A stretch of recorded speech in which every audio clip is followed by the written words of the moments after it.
Thank you for sticking around. Again,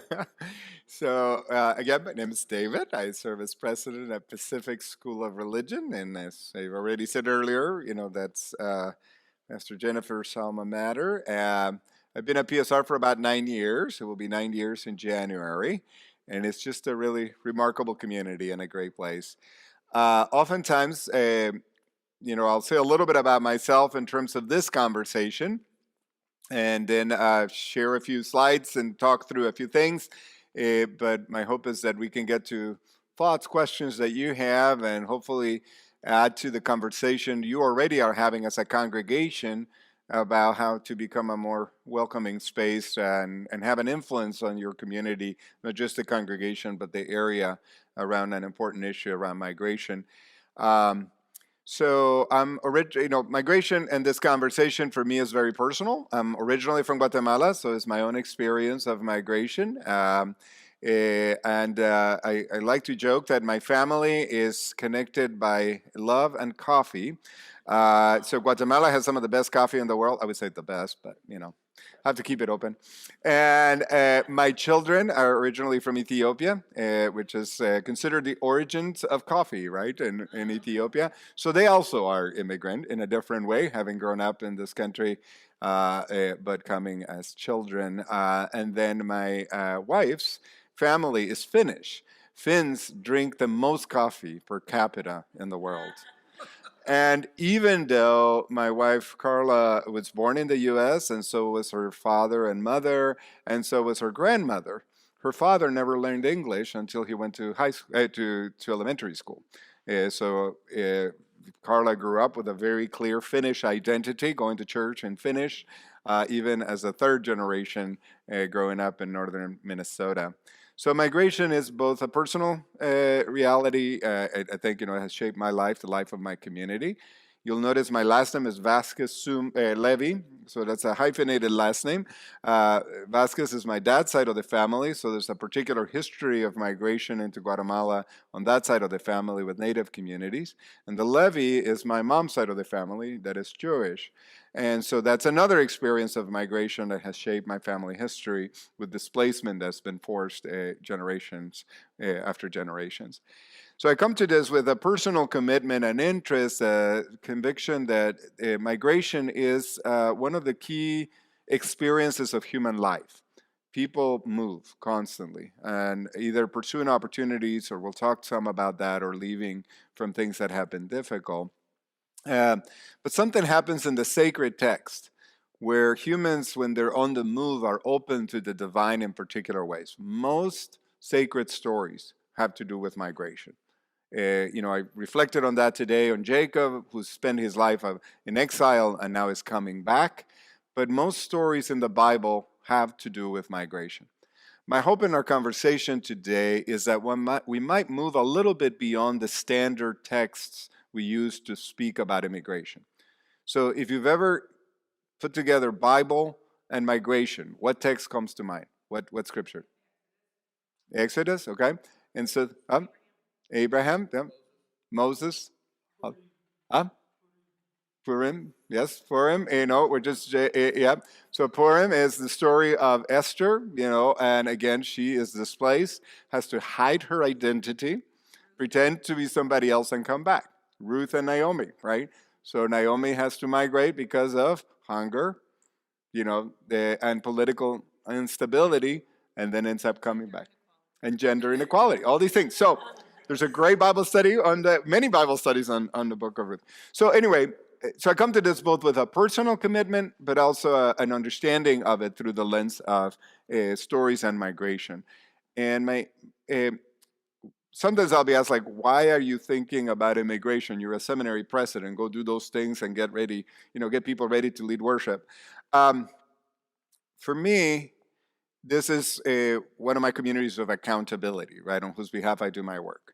So my commitment is to theological education comes out of a sense that we need to understand the role of the church in the world as a community on the move, right? Like that we are regularly trying to do this work of thinking about our past and our future, as most immigrants do. But also, I think in most social issues we deal with, there's different ways in which we might affect change. Many of us begin with direct service, a service trip, an opportunity to help somebody in our neighborhood who needs some kind of assistance with food, with housing, with whatever it is. So that's a critically important way in which we express our faith as people called to serve, right? It's in direct service. Some of us dedicate our lives to scaled direct service. That's the next level of change, right? Not only will I do this voluntarily, but maybe I'll dedicate my life to create an organization or support an organization that's trying to provide assistance at scale, right?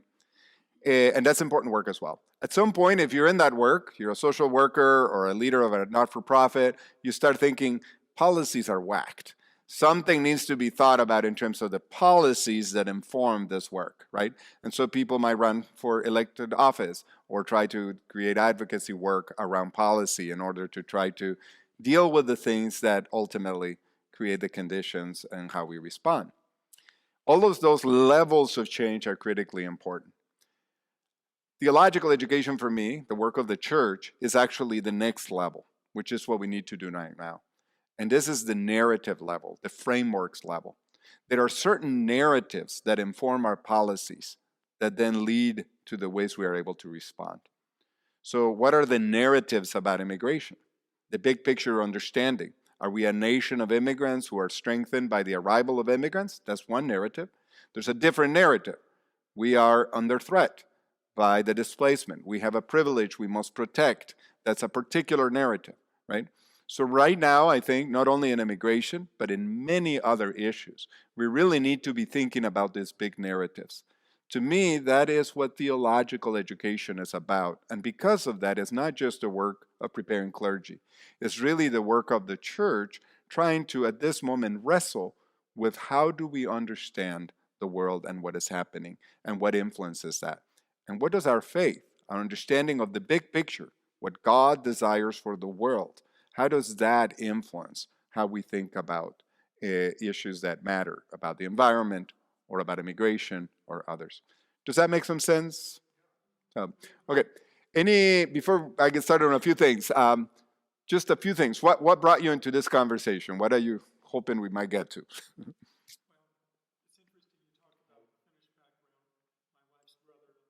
Mm-hmm. Mm-hmm.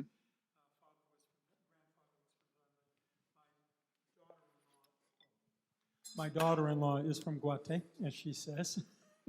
They had to leave Mm-hmm. 40 years ago. Mm-hmm. It was such a dangerous situation for Yeah. them. I think she was 3 years old. Wow. She doesn't even like to talk about it. Mm-hmm. So you triggered a lot of thoughts there.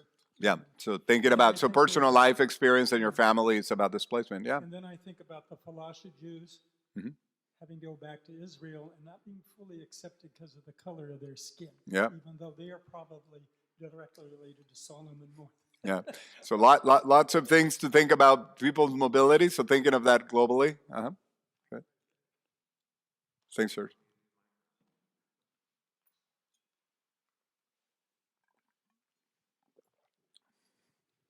So personally, I'm troubled by our congregation not reflecting our community of Pleasanton, and the changes in Pleasanton have been pretty dramatic in terms of ethnicities of the students in schools and our neighbors, and we're not reflecting that. And I'd like to find out what we can do to better reflect our neighbors. Yeah, and so that's it's a massive, drastic change. We'll talk a little bit about what's happening even more globally, right, within the California and the United States. How do we? What about the way we are organized or structured as communities of faith create such segregated spaces? And churches are very, very segregated. MLK called the 11 o'clock on Sunday morning the most segregated hour in America, right? And that regrettably 60 years later remains the case. Beck.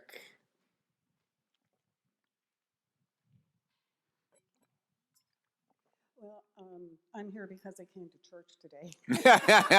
Always a good thing. Sorry, I don't come every Sunday, but I'm glad I did today.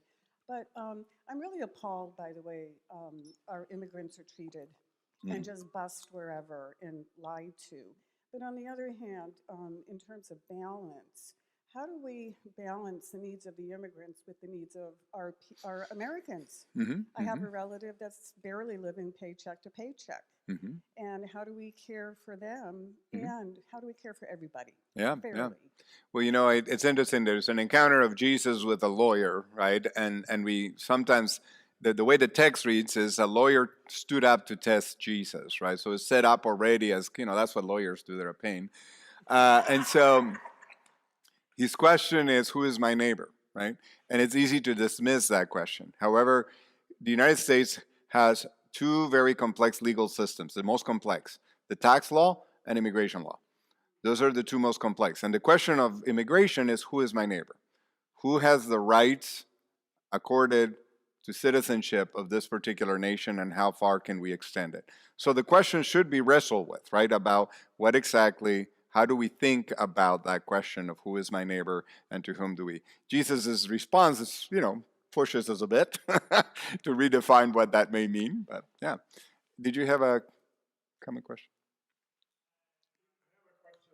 Regarding something you just said a while ago, and something I think about, and that is that I still interact with people who really believe the fear-based narrative and everything that goes with it. And some of these people, I mean, they're sort of like the echo chamber. They really want affirmation of that, even though maybe underneath they know it doesn't really feel right. So without getting into a debate or jumping on sides or anything else, is there a way when you run into that, is there something you say confidently and calmly that speaks about how you feel that might just cause people to maybe raise that question mark in their own mind about where all that really is coming from? Or what Yeah, yeah. No, I appreciate that. I'll say a brief response, and then I hope that the presentation I have will help keep thinking around that. Of course, every situation is different, every person, and so we all have to sort of interpret in a particular setting, you know, how we might respond to somebody else. So two things in an initial response. First, recognizing that fear is at play, right? Whether it's about resource allocation or some other sense of threat, right? And there is right now a very strong push for a narrative of fear. I did a Bible study on the book of Exodus. After you're done with the 6 weeks, you could do that one, 6 weeks. You can do it on your own. It's really meant for more conversation. It's a free Bible study. What I look at is how in the book of Exodus, it begins with fear, right? A new Pharaoh comes who does not know Joseph, right? So the people of Israel had ended up in Egypt because of Joseph helping out, and now all of a sudden a Pharaoh comes in who does not know the impact, does not recognize the value of that previous immigrant wave that came in, and so turns against them. And what he does is he begins to spin a tale of fear that is not really founded on reality, right? But it has a political purpose of being. Now, in contrast to that, anytime there's an encounter between humans and the divine in the Bible, it begins with the same phrase. What's the phrase? Fear not, do not be afraid, right? So part of it is recognizing that that is our role, right? Like the encounter with God is trying to question the fears that are within us. To take them seriously, you know, are there particular reasons people are understanding this? But right now there is a very intentional process of fear mongering. Really consistent, perennial, you know, and at a time in which we have lots of things happening that are making people already anxious. You know, we've spent years, the last couple of years, afraid of even other people because they could be carrying a disease that could kill us, right? And so right now our bodies, our society is primed for fear. And the polarization is an expression of that. So what I would say is, it is critical that we do have those conversations. I did an event for about 800 people that were gathering in El Paso, right in the middle of an earlier spike in the number of immigrants, and El Paso was an area that really was hitting that hard. And so we had about 800 people that came to help facilitate some of the response at that moment. But one of the people that was the presenter who handles, it's a priest who is at the center of a lot of the response, initially said to the group very provocatively, he said, "Why are you here? The border is not the problem. This is the symptoms. This is the expression of what's happening inside the country. The laws that you are passing are creating this crisis. And so they said, instead of coming all the way here to the border, go across the street and talk to your neighbor. Because if your neighbor is voting for legislation that makes it impossible for the country to respond adequately and to prepare, then that's where the conversation needs to be happening. So finding ways to talk is significant. So let me at least provide some ideas as we start that. And so if we go to the next slide, first of all, one of the common scriptural texts used to talk about immigration is welcome the stranger. That's a critical commandment. It is the most repeated commandment after, love the Lord your God. So it's love your neighbor as yourself and welcome the stranger because you were strangers in the land. So that is a constant repeated commandment over 600 times in the Bible. Now, the interesting thing about it is that that's just not enough, right? Because most religious communities and most conversations about Bible and immigration stay in that. So the first thing to recognize is that these are not strangers. There's certainly people who are coming as brand new immigrants into the country or attempting to come. And there's significant numbers and folks in that. But if we only focus on that, then it sort of feeds into the sense of the stranger and the other and the risk and the danger. So let me just go through a few statistics. So,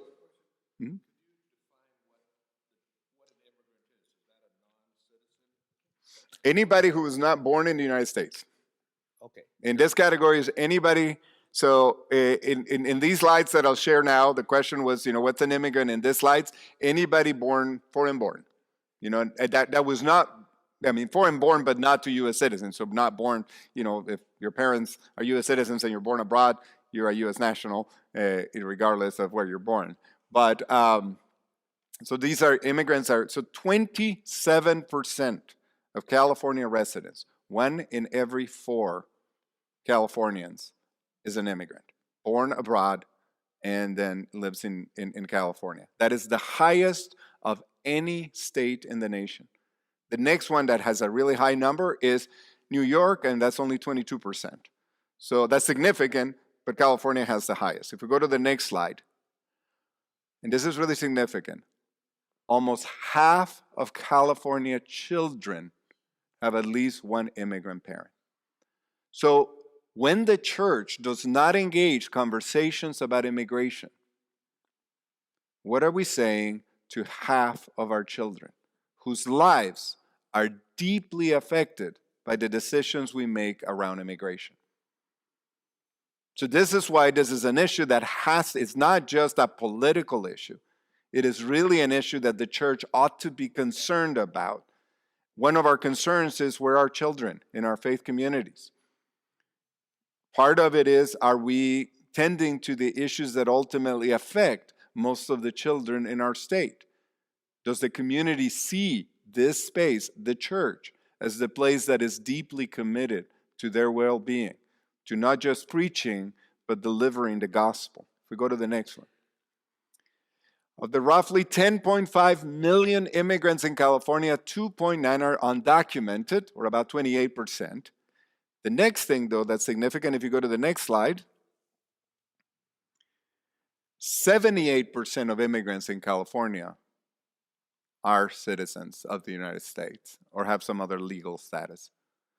So these two numbers matter. There is a large number, about 3 million undocumented immigrants in California. And that's sometimes the focus of all of our discussion is about undocumented immigrants. That's 3 million. It's very significant, and that's a lot of individuals. But nearly 80% of all immigrants in California are either citizens or have legal status. What do you mean by legal status? So that means they either have a green card or some other permit to be able to be in the United States. So undocumented simply means you have entered the country unlawfully, or in most cases, you've entered through some way and then overstayed your visa. So you do not have authorization to be in the United States. But the vast majority of immigrants in California are here with, in a documented way. The reason this matters is because our perception of immigration tends to only be about one aspect of immigration and not understanding the complexity of it and the numbers of people who are impacted. This one is even more significant for us as a community and to the question about our neighborhoods. 91% of Latinos, which is one of the populations often associated as immigrants, 91% of 18 and under Latinos are U.S. citizens. Is that sinking in? 91%. Now, if we go to the next slide, 49% of children in California are Latino. So do the math, right? Mm-hmm. So what will happen in about 12 years in terms of the makeup of the state, right? Now, these children, this community is understood and understands itself as a migrant immigrant community. Not every single one. They're not all liberal. They don't, surprise to the Democratic Party, they don't all vote for Democrats. You know, this is a very large, complex community. But issues around immigration need to be thought about in complex ways because they matter to huge numbers of people in our communities. At a place like VSR, we are seeing this firsthand. So 70% of our incoming class this fall are people of color. So this is what the makeup of our incoming class this fall looks like from all across the spectrum. It's changing the way we think about our educational experience and our work. For us as an institution to be able to move to this place, it's required not simply in terms of the question of how do we diversify an institution. For us, it meant we needed to really think seriously, not just about making sure the doors are open and a big sign says welcome, but that whatever happens inside reflects the community we are trying to create, what we study, how we study it, what examples we use for leadership. Do they reflect the communities we are seeking to educate? Are we learning from those communities and how they do church and how they think of church? Or are we simply trying to say, this is the way you do church, we'll give you a scholarship so you can come learn to do how we do it, and then you'll be great in the world, right? In order for us to truly transform our makeup, we needed to think seriously about every aspect of who we are. That's the wrestling. That's the limping, right? That will be necessary for our communities to do.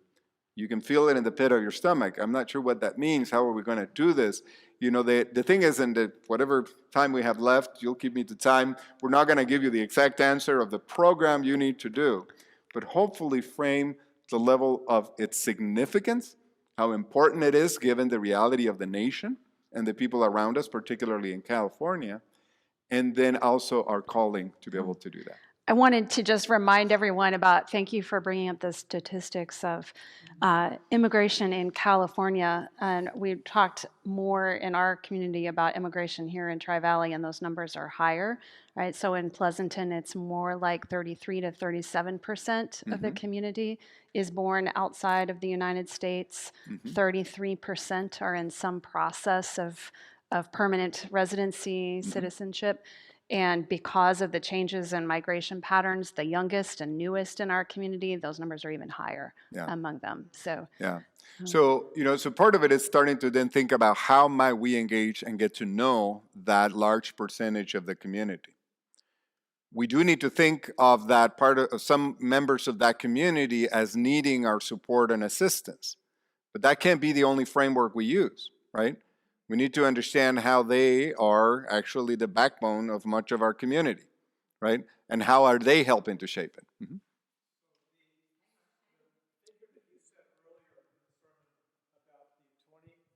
Average median age of being in the 20s versus the 40s. The reality is, and it's true of Northern Europe as well as us, immigrants are our only salvation because we're all getting older and dying, and the people that are most anti-immigrant, they're not going to have their Social Security checks unless there's enough young people coming in. Immigrants are the only way that we're going to survive. Amen. I mean, if you go to any nursing home, who's the care providers? Yeah, who's going to pay? Right now, for the first time, usually you have a pyramid of age in a society. The United States is turning into a rectangle, so that if you look at 5 generations, 0 to 20, 20 to 40, whatever, you do the math there, is becoming almost straight. It does not work financially. Those retirement accounts, not just Social Security, we're already given up on that, but just the very market economy, even our own investments depend on a much larger workforce. The foreign board, well, we talked about 27% of U.S. California population are immigrants or foreign born. It's about 36% of the labor force is immigrant. So it's much larger because that immigrant population tends to come during their work life, during their work period. It's folks that are coming between 16, 15. The majority of immigrants come during that period of time between 15 and 30. Mm-hmm.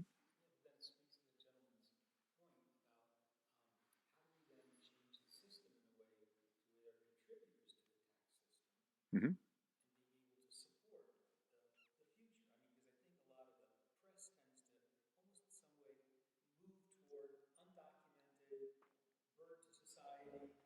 Mm-hmm. Mm-hmm.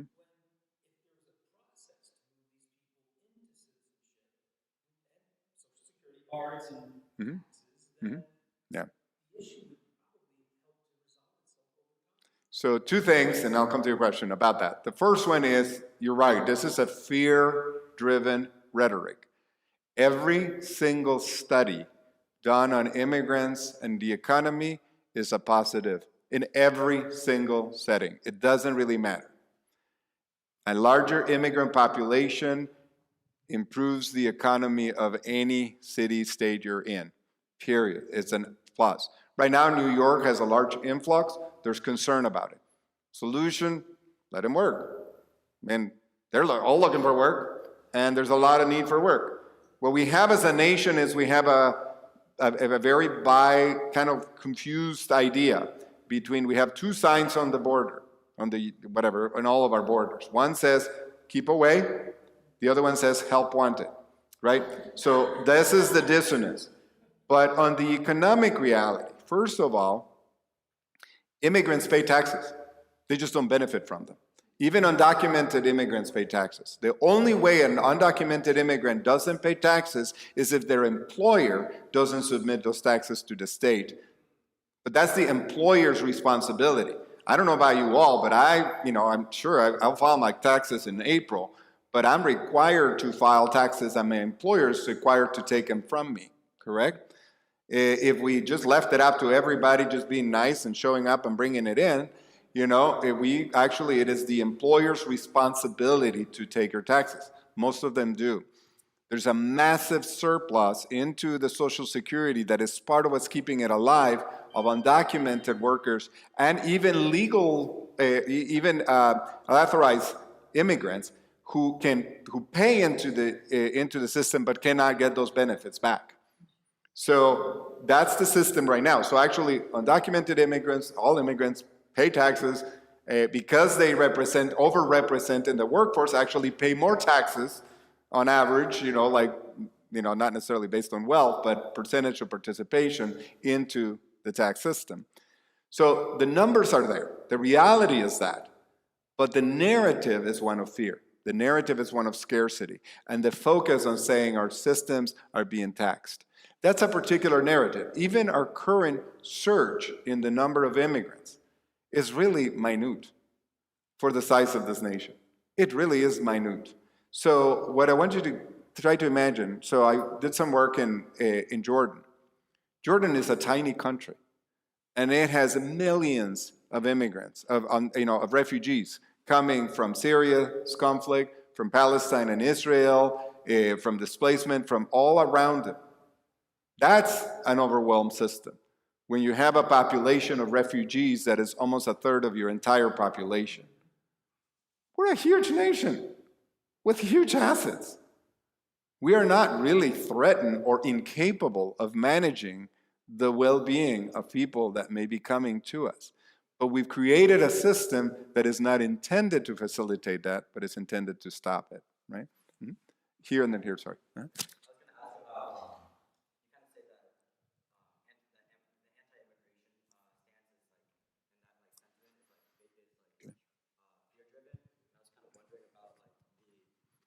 And I was kind of wondering about like how much do you think like the historical roots of like American nativism still like impacts today? Oh, yeah. Yeah. Well, lots, right? So think about earlier today, I said, we are wrestling with our sins of origin. So how was the nation, again, these are the narratives. How was the nation formed?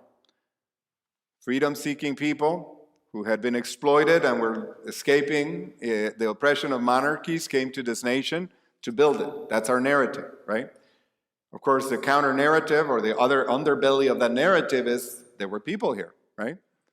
Now, people will say, well, my ancestors came here legally. I mean, most of them just got on a boat, got here. If they were not sick with a contagious disease, they were handed 40 acres of land. Talk about burden on the system, right? You take 40 acres of land, just hand them to them. Nobody's getting that right now. Nobody's asking for that right now. So yes, some of that nativism is the idea that, and it is very religious, it is the idea of manifest destiny, that God, if you read the language of the formation of the nation, of a lot of the language, it's alarming to see how deeply embedded white supremacy was into the creation of much of our understanding of the nation. And so part of the fear now is these folks look different, right? And that's been the case. In California, Chinese Exclusionary Act, passed in the late 1800s. It was intended specifically after the Chinese had built the railroad, and that was completed, to refuse their ability to own land or become citizens of the United States, right? Native Americans did not receive U.S. citizenship until 1926. Native Americans. And this is like, so, this is like, so citizenship, who is my neighbor, is a political decision a group of people make about who is our neighbor. We make that decision. This did not come from on heaven, from on high.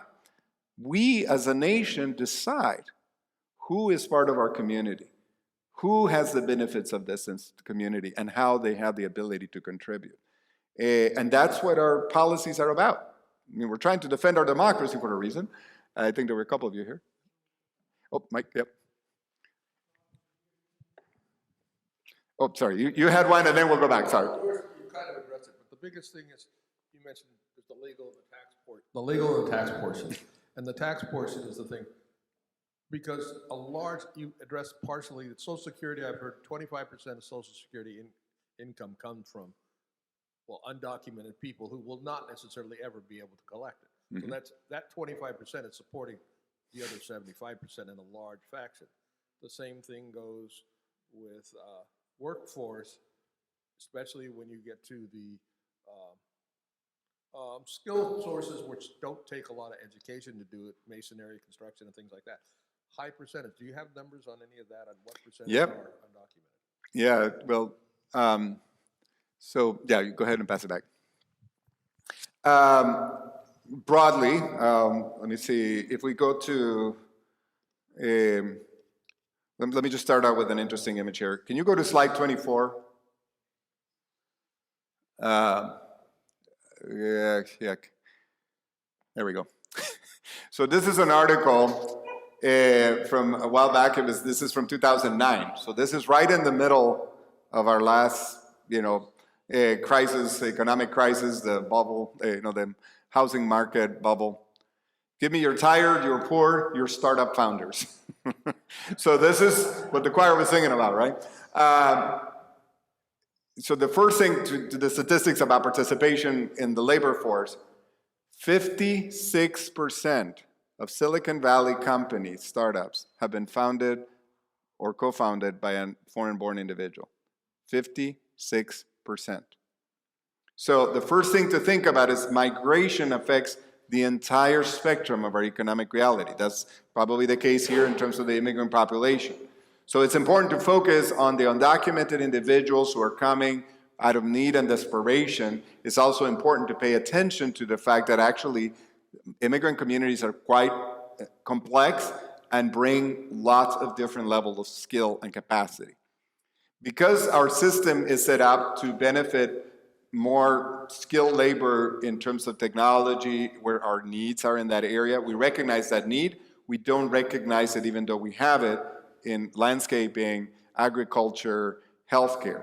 So the numbers of those who work undocumented in some of those field labor is actually much higher than it would be in the technology side, because we have ways and mechanisms for people to actually work legally in the United States, obtain paperwork to work and live if they come into certain fields, but not in others. So what we do is we force part of the labor to work as undocumented, right? So the statistics, for example, in meat packing in the United States, over 90% of the workers in meat packing are all undocumented.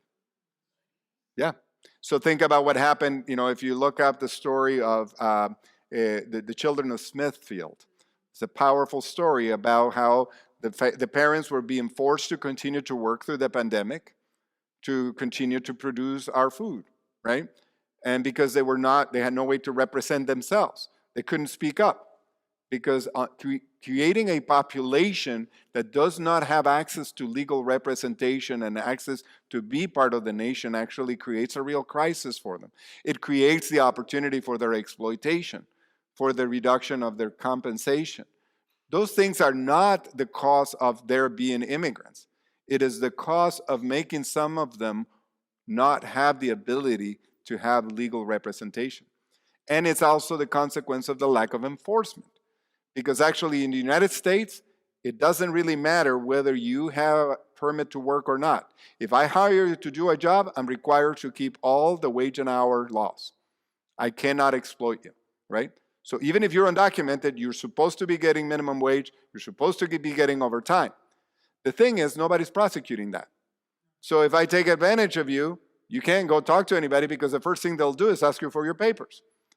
And what they'll do is they'll deport you rather than go after me for exploiting you. So again, this is all about how we privilege certain practices. Even just fulfilling our laws. The rhetoric against undocumented immigrants is we're a nation of laws. Well, we're not even fulfilling our own current commitments of the law. But go ahead. I think it's here and then on the back. Sorry. Okay. Mine was for your pie chart. And the one thing that I've experienced is that there's a lot of people that I've talked to that are immigrants, and they're put into categories because of where they came from, not their family of origin as they see it. Mm-hmm. So like I have a friend that is Peruvian, but she is actually Japanese. Mm-hmm. And so she identifies with the Japanese culture, mm-hmm. but she's considered a Latina mm-hmm. because of that. And I have another friend from Brazil that is also, she's German, and she lived in the area where the Germans were. And this is way before World War II. And so they spoke German, but she's offended that they said she was Latina. She says, I'm German. No. You have to be Latina. Yeah. So a couple. There's that kind of a thing. Why aren't they allowed to say, I'm Scandinavian or whatever, to let them have that ability? Mm-hmm. Instead, we put it because of where they came from. Yeah. And I think it's a little unfair for us to do that. Yeah. If you want to pass it back while I respond to that. So two responses. First one, I've been in the U.S. 36 years, so I filled out 4 different census. Every time I fill the census, I have to click different boxes. Our understanding of what a Latino or Hispanic is keeps changing, right? So literally in every one of the last 4 census, the way they've tried to deal with Latino, Hispanic, Latinx, whatever, it keeps shifting. So the phrase I would say is, race means nothing, and it means everything. So that's the challenge, right? Biologically, race means absolutely nothing. There is more genetic diversity within African Americans than there is between African Americans and white, right? Genetically. There is almost no difference Race is really all a construct. It's all made up. So the categories will always be faulty, right? But it means everything because we have used these categories to organize our assets. You know, in one of our courses on contextual thinking, we talk about the 500-year project. Over the last 500 years, beginning with an action on the part of the Pope that basically said Europeans can go, and anywhere they go, because they're bringing the gospel, can just do whatever they want, wherever they get to, and take over everything, right? So that started a process of centering certain. So we created a taxonomy. Race, the concepts of race began at that time, to be able to separate people between various categories, temperaments, and we began to associate all kinds of things with skin color and regionality in order to organize ourselves, just like we did with gender, right? We created strict categories of gender in order to keep women in a certain place and men in another place. So humans always create taxonomies, organize themselves as a way to distribute assets and wealth. So what I would say is, yes, it's a very fluid reality. Race, nationality, it's all very, very fluid and shifting. But right now, so some attempts are to say, well, let's just be colorblind. Would that be great if it didn't really matter? But it does, right? So for a while, we'll be wrestling with categories that are imperfect and that I think are going to have to be wrestled with. And Latinos are particularly that way because it isn't a racial category. You have Latinos that run the entire spectrum of race. So.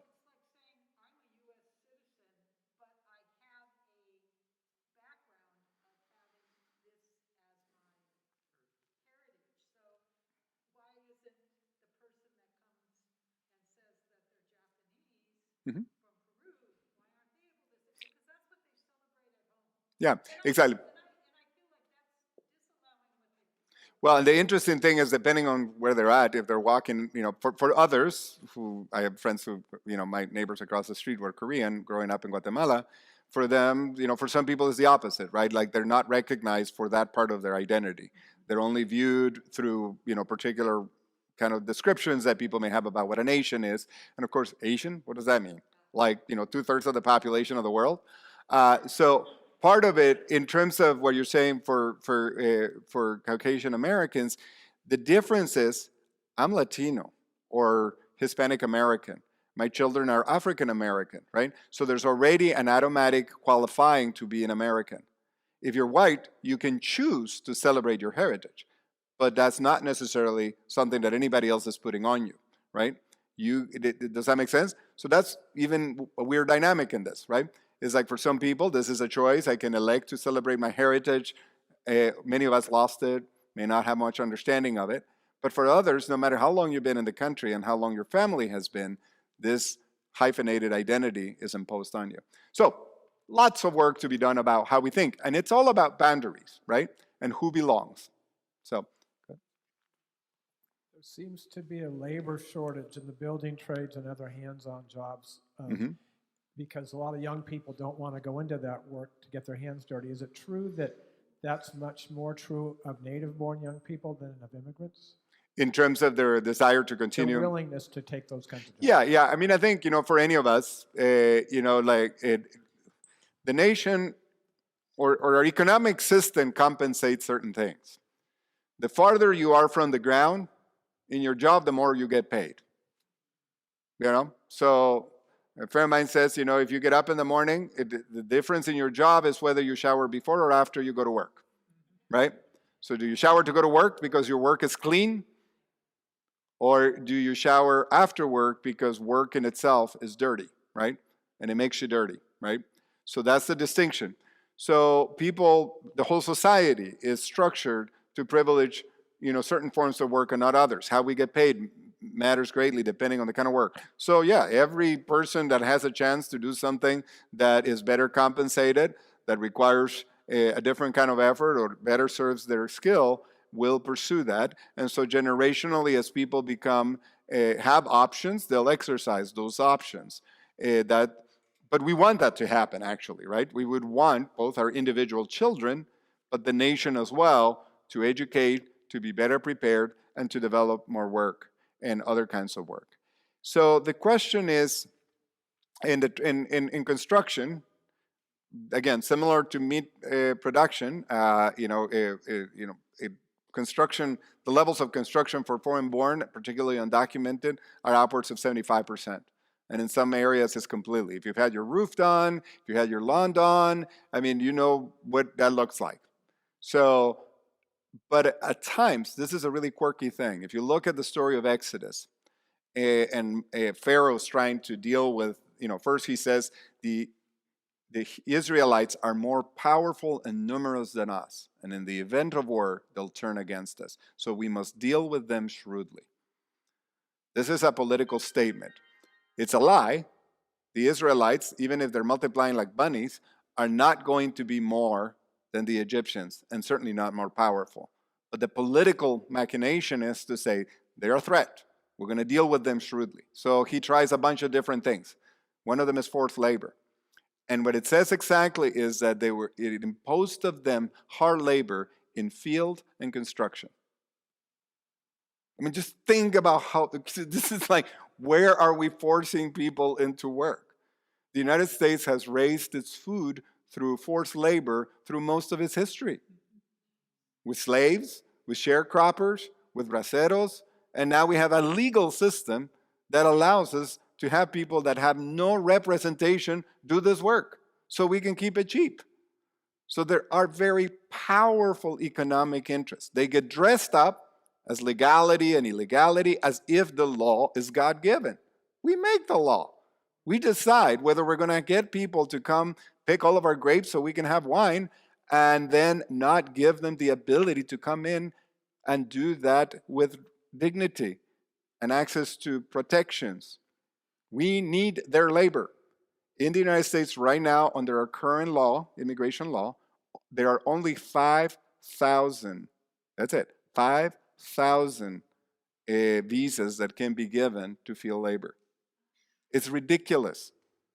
That doesn't even serve one little valley in the United States, much less the level of need we have for labor.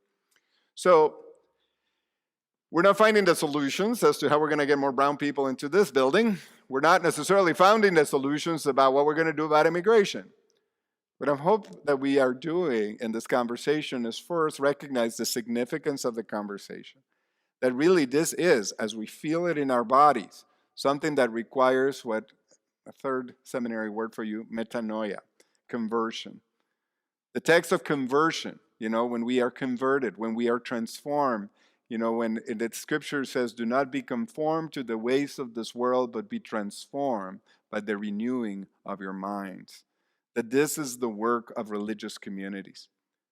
Many younger generations and others around us, our neighbors, regardless of their generation, are becoming disenchanted with the church and its practices because it is hard sometimes to understand what the heck it is up to. Is it doing this kind of hard work that it takes to come into community and wrestle with these questions as you're willing to do today? Can we really sit with this, wrestle with it, not just go for the easy answers because there are none. Some of them are complex. But what I'm convinced about is that we are pretty bright humans. We've created incredibly complex ideas. So let me move to that really quick. I'm not going to go through the rest of the presentation because we've had exactly the conversation we needed to have. But let me, yeah. Uh-huh.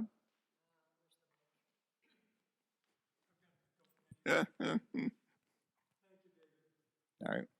And So how are we the on time? question is, and you've dealt very eloquently with the issue of economics, but that's not the only fear that is out there relative to immigrants. And I'm reminded of how former President Trump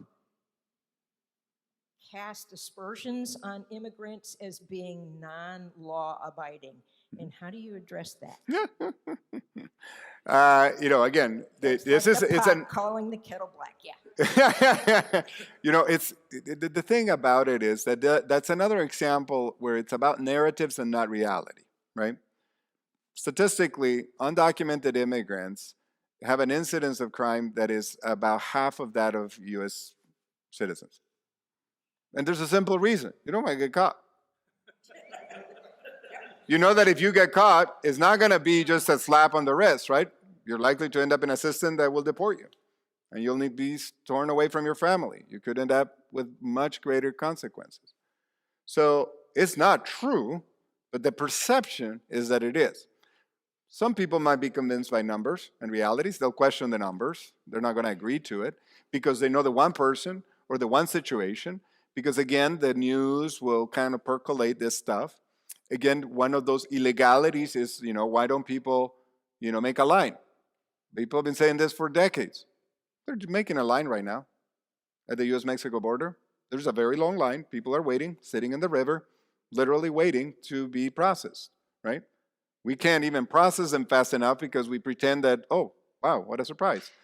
There's all this environmental stuff happening all over the world. There's crises going on.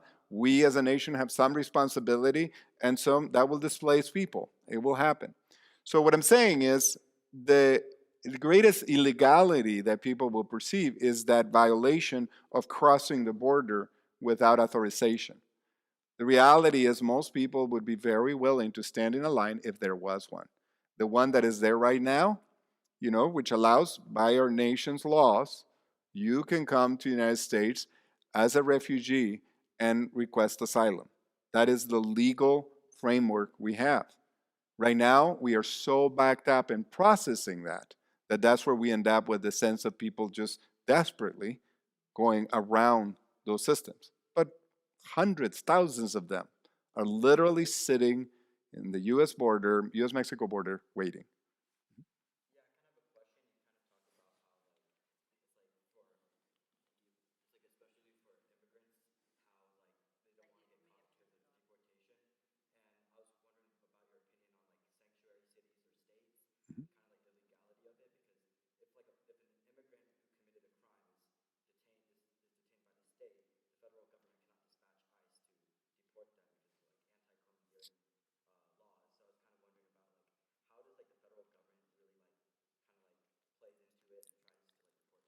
Yeah.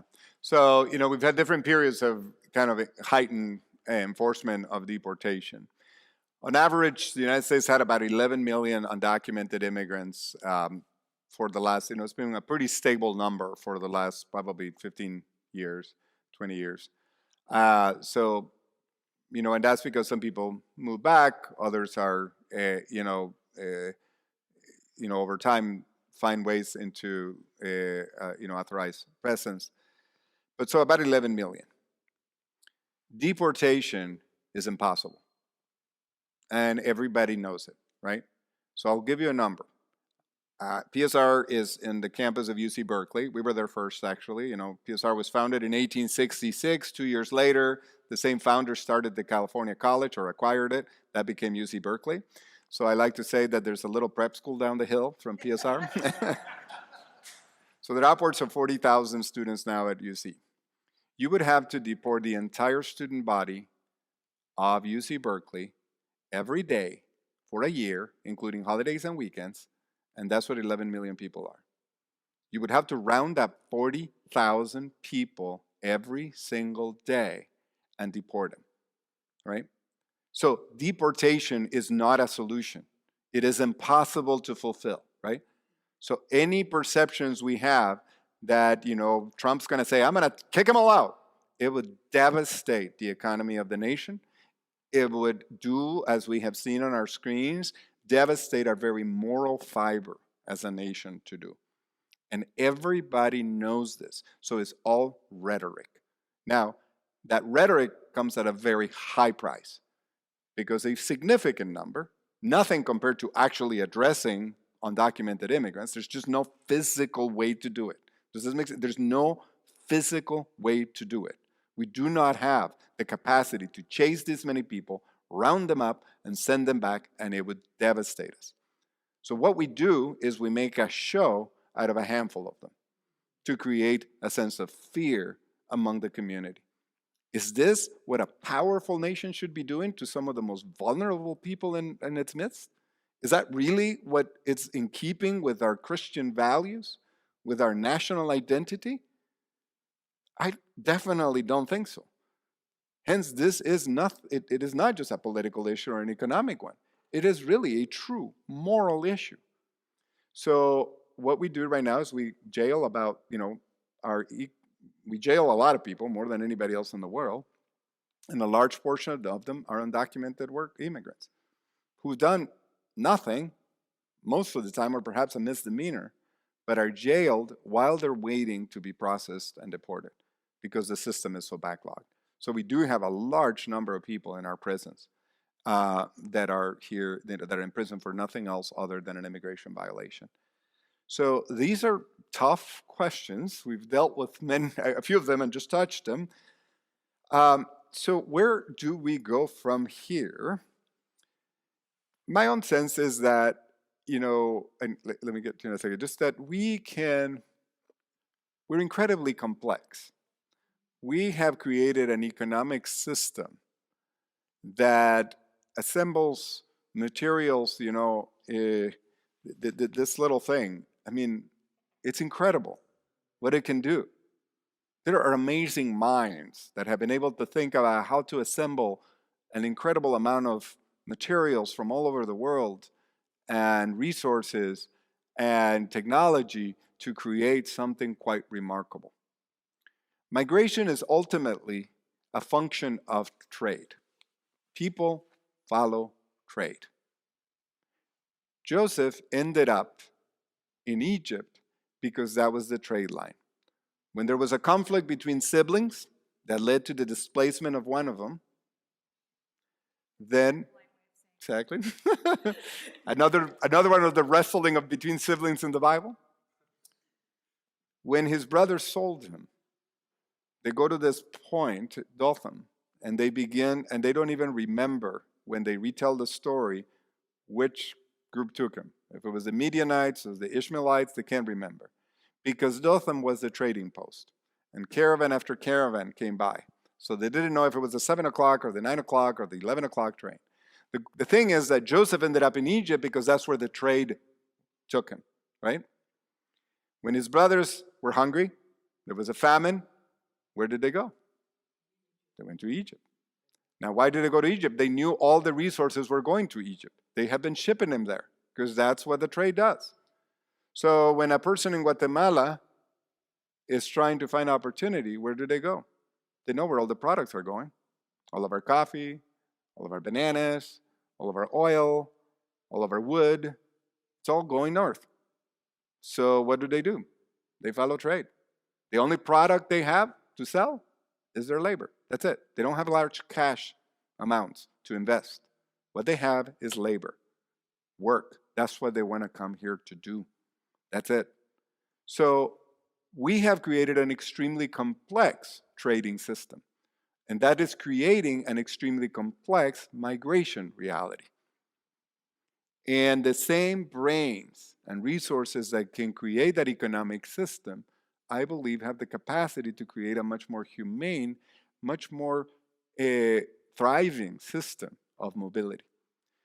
Some people fear that if we open up the borders, and I'm not suggesting opening up the borders just generally to everybody, anything, it will settle. The fear is somehow the entire southern hemisphere is going to move to the United States.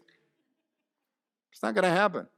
I'm one of 8 children in my family. I'm the only one here, and one brother in Florida. Everybody else is in Guatemala. They're fine. They have no desire to leave. Of course, they are in a different position than many others who are forced to leave.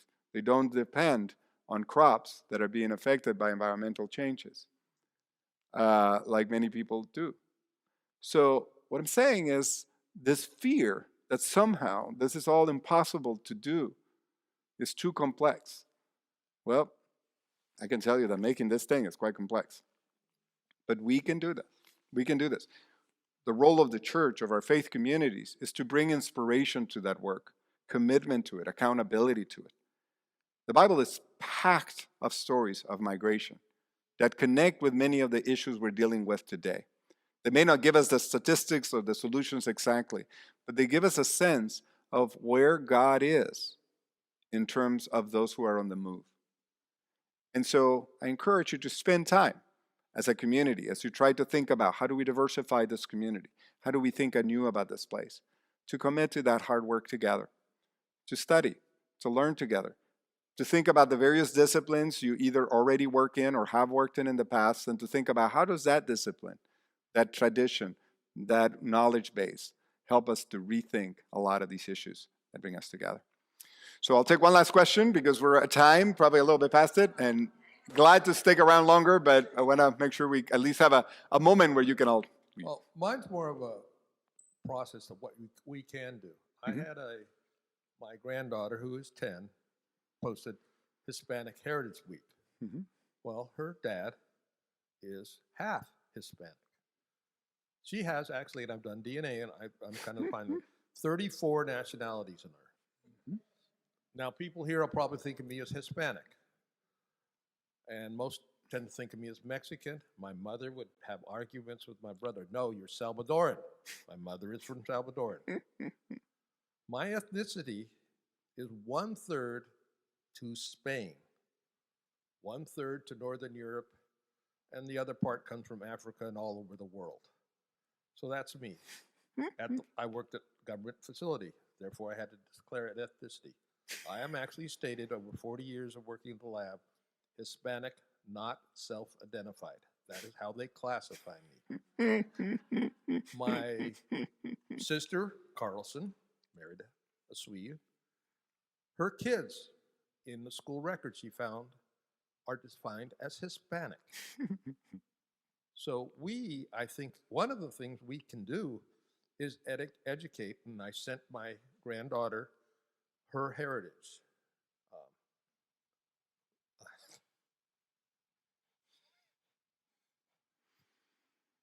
It's emotional. My grandfather was killed in a coup in El Salvador. He was the treasurer of El Salvador. My grandmother left Mexico when they hung a priest in the front yard. So that is why I am. But I never even knew any of that until I never had prejudice growing up. I was in a blue-collar Irish Catholic neighborhood in a good school in San Francisco. It wasn't until I went into the Army that I had people who would not talk to me. That's where I experienced. So we have to educate the young. Thank you. Thank you for being vulnerable with your story and allowing us to create a space for it with you.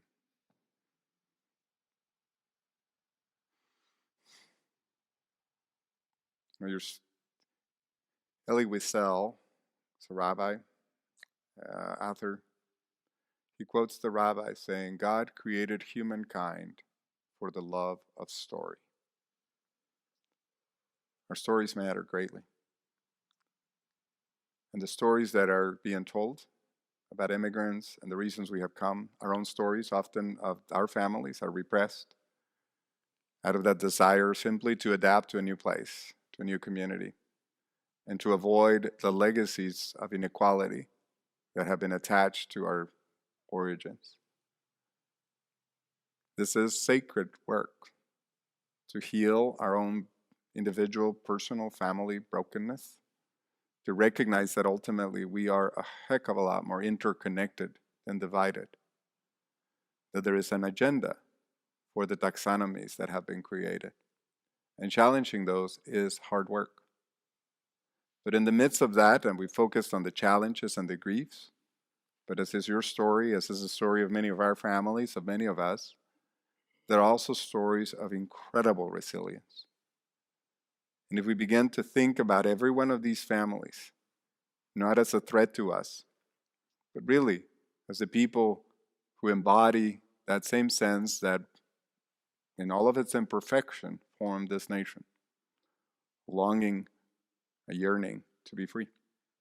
So thank you for the opportunity to be with you today. Encourage your continued conversation, and we are glad to be a partner with you in that work. And blessings for the work ahead as you try to think about your community into the future. Thanks.